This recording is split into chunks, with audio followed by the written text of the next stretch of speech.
Alors bonjour à tous, bonjour à toutes. Bienvenue à notre chaîne. Nous continuons notre voyage à la découverte de la parole. Et aujourd'hui, nous sommes rendus dans Genèse au chapitre 38. Le récit de Genèse chapitre 38 nous présente Judas ainsi que les enfants qu'il va avoir. Alors Judas est l'un des fils, on se rappelle, de Israël. Il va décider de quitter la maison de son père et il va aller il va aller se retirer pour vivre avec un homme d'Adulam nommé Hiram. Dans ce lieu-là, il va voir une femme avec qui il va se marier. Il va se marier avec une Cananéenne. Je rappelle qu'au départ, depuis Abraham, il ne voulait pas que les enfants, que sa postérité se lie d'alliance avec les Cananéens, mais il va se marier avec une Cananéenne nommée Shua. Il va avoir trois fils avec elle, Er, Onan et puis Sheila. Plus tard, son premier fils, Er, va grandir et il va lui donner une femme qu'on appelait Tamar. Mais la Bible dit que Dieu n'aimait pas le comportement de Er parce qu'il trouvait qu'il était méchant. Alors Dieu va faire mourir, va faire mourir Er. On peut le voir dans Genèse, chapitre 38 au verset 7. La parole déclare ceci: Er, premier de Juda, était méchant aux yeux de l'Éternel, et l'Éternel le fit mourir. Alors Er va mourir, il va laisser son épouse Tamar. Lorsqu'il va laisser son épouse Tamar, dans le verset 8, la Bible va demander à son frère Onan de prendre la femme Tamar de son frère Er que l'Éternel a fait mourir. Cependant, Onan n'appréciait pas l'idée parce que la pensée de Judas était que Onan devait donner une postérité à son frère en allant vers son épouse. Alors vous me demanderez pourquoi c'est fait ainsi. C'était la tradition de l'époque. Ok, c'était la tradition de l'époque. Alors, Onan n'appréciait pas la démarche et à chaque fois qu'il allait avec Tamar, ou du moins à chaque fois qu'il avait des relations sexuelles avec Tamar, il ne laissait pas sa semence dans son corps, il envoyait sa semence plutôt à terre, au sol. Je pense que vous comprenez ce que je suis en train de vouloir vous dire. Et l'attitude de Onan n'a pas plu non plus à l'Éternel qui va également le faire mourir.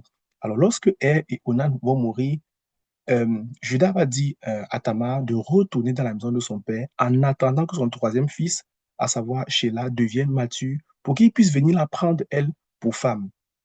Alors, elle va retourner dans la maison de son père. Quelques années plus tard, l'épouse de Judas va mourir. Alors, après consolation, Judas va décider un jour de monter dans le pays où se trouve Tamar pour y faire quelques transactions. Quand Tamar va apprendre que Judas arrive, la Bible dit qu'elle va se mettre aux portes de la ville et même va se couvrir le visage. Il faut dire qu'à l'époque, lorsqu'une femme se mettait aux portes de la ville et qu'elle se couvrait le visage, on la prenait pour une prostituée. Donc Judas va la rencontrer, pensant que c'est une prostituée. Il va lui proposer d'aller avec elle, donc autrement dit d'avoir des relations sexuelles avec elle. Mais il ne savait pas que c'était sa belle-fille Tamar qu'il avait réservée pour son dernier fils Sheila. Celle-ci va lui demander un gage, à savoir son bâton, sa tunique et puis la troisième chose, qu'il va accepter.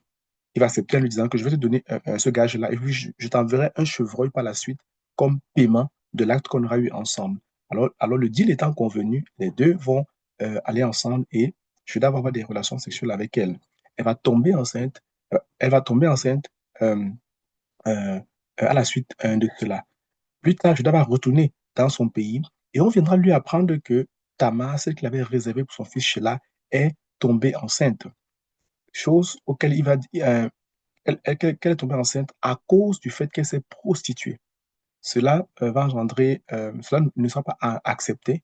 On va décider de la faire passer au bûcher, c'est-à-dire de la tuer, euh, finalement, à cause de l'acte qu'elle avait posé, parce qu'elle était réservée à son fils Sheila. Mais avant de le faire, elle va envoyer le gage que Judas lui avait remis, à savoir son bâton, sa tunique, et elle va dire, donnez ça à mon maître afin qu'il reconnaisse à qui ça appartient. Alors Judas va se rendre compte que, en fait, quand on dit qu'elle s'est prostituée, en fait, c'est avec lui qu'elle a eu des relations sexuelles, dont l'enfant qu'elle porte, en fait, ce sont ses enfants à lui, et c'est ainsi que Tamar va être épargnée. Et la fin du chapitre finit en nous montrant que Tamar va avoir, en fait, deux enfants. Elle portait des jumeaux dans son ventre qui vont voir le jour par la grâce de Dieu. Alors, qu'est-ce qu'on peut tirer comme leçon à partir de ce texte? Il y a une leçon que moi je tire à partir de ce texte que je partage avec vous. On voit que le Seigneur trouvait que l'attitude de Er et de Onan n'était pas correcte. Et les deux, Dieu les a fait périr. Dieu les a fait périr. Vous savez, on vit dans une époque et dans une génération où lorsqu'on lit les Écritures, hein, on a l'impression que le Dieu que nous servons a changé. La Bible dit que Dieu est le même. Il n'y a en lui aucun nombre de variations. De la même manière qu'il a fait périr Onan, il a fait périr Er, ER, il peut vous faire périr, il peut me faire périr si jamais nous empruntions des voies qui sont négatives. Oui, vous me direz, le Seigneur Jésus est mort à la croix, c'est vrai, mais ça n'a pas pour autant changé l'attitude de Dieu, ça a changé le régime de la grâce dans lequel nous opérons. Soyons conscients que lorsque nous faisons des choses qui ne sont pas correctes, Dieu peut approuver notre décès et il peut s'arranger à ce qu'on meure. On doit souvent être conscient de cette réalité-là. On a tendance à beaucoup trop voir le Dieu bonbon, le Dieu gâteau, le Dieu bienveillant, miséricordieux. C'est vrai qu'il a tous ces attributs-là et qu'il est hyper bon, le Dieu que nous servons. Mais n'oublions jamais qu'il a aussi le pouvoir de nous frapper. La même manière qu'il a frappé Onan, il peut te frapper, il peut me frapper. La même manière qu'il les a frappés, il peut écourter notre vie. Il peut laisser qu'une maladie nous frappe. Il peut laisser qu'une infirmité frappe notre corps. Parce qu'il reste souverain. C'est un côté de Dieu qu'on a tendance à oublier. Il reste souverain. Il a le pouvoir de nous juger et même de stopper notre vie. Je pense que la conscience de cette vérité-là, ou encore de cette réalité-là, devrait accentuer, non pas la peur de Dieu, mais la crainte de Dieu.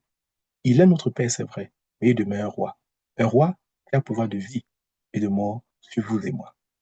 Alors, d'ici, je laisse lire le chapitre, de tirer des leçons qui pourraient être utiles. Partagez-le en commentaire, ça pourrait aider très certainement quelqu'un. À la prochaine vidéo. Merci.